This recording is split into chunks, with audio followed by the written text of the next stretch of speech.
ગુરુ પૂર્ણિમા નિમિત્તે ગુરુ ભક્તોએ ગુરુના દર્શન કરી આશીર્વાદ લીધા.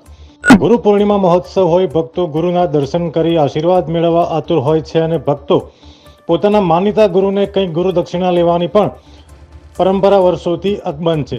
ત્યારે ગુરુ પૂર્ણિમા નિમિત્તે ચિત્રકુંડ ચારડા ગામે સંત શ્રી લખનદાસ બાપુના સાનિધ્યમાં ઢીમા ગામે સંત શ્રી જાનકીદાસ બાપુના દર્શન કરવા ભક્તો મોટી સંખ્યામાં ઉમટ્યા હતા. ભાપીમઠ ખાતે અંકિતપુરી બાપુના દર્શન કરવા અને કરબુણ ખાતે નાગરવંજી બાપુના સાધ્યમાં તેમજ ભુરિયા ગામે 11 મુખી હનુમાનજી મંદિરના મહંત શ્રી ગેવરદાસ બાપુના સાનિધ્યમાં મોટી સંખ્યામાં ભક્તો ઉમટ્યા હતા અને ગુરુના દર્શન કરી આશીર્વાદ મેળવ્યા હતા. અહેવાલ અરવિંદ પુરોહિત, થરાદ, બનાસકાંઠા. સનાતન સંસ્કૃતિનો અને હિન્દુ સમાજની પ્રજાનો એક વિશેષ તહેવાર છે ગુરુ પૂર્ણિમા. ગુરુ પૂર્ણિમાને બીજી વ્યાસ પૂર્ણિમા તરીકે પણ ઓળખાય છે.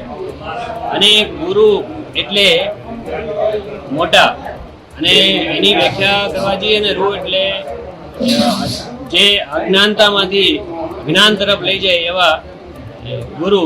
જે ગુરુ જ્ઞાની હોય, ગુરુ વિદ્વાન હોય, ગુરુ શ્રેષ્ઠ હોય, વિશિષ્ટ હોય, એવા વ્યક્તિને, એવા સંતને, એવા મહાપુરુષને આપણે ગુરુની દરજ્જો આપતા હોઈએ છીએ અને એને એના સાનિધ્યમાં જઈને આપણે આશીર્વાદ પ્રાપ્ત કરતા હોઈએ છીએ. ગુરુ એ ગુરુ બ્રહ્મા, ગુરુ વિષ્ણુ, ગુરુ દેવો મહેશ્વરમ, ગુરુ સાક્ષાત પરબ્રહ્મ તસ્મૈ શ્રી ગુરુવે નમઃ. ગુરુ એ બ્રહ્મા છે, ગુરુ વિષ્ણુ છે ને ગુરુ મહેશ છે. ત્રિદેવ પણ ગુરુની અંદર આવતા હોય છે. દેવી દેવતાઓને પણ ગુરુ કરાવવા પડતા હોય છે. ગુરુ વગરનો વ્યક્તિ નુગરો કહેવાય છે.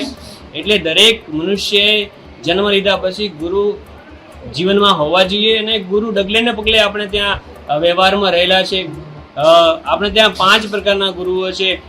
પહેલા તો માતા પિતા ગુરુ છે, પછી શિક્ષા ગુરુ છે, પછી ગોર મહારાજ ગુરુ છે, પછી સદગુરુ છે.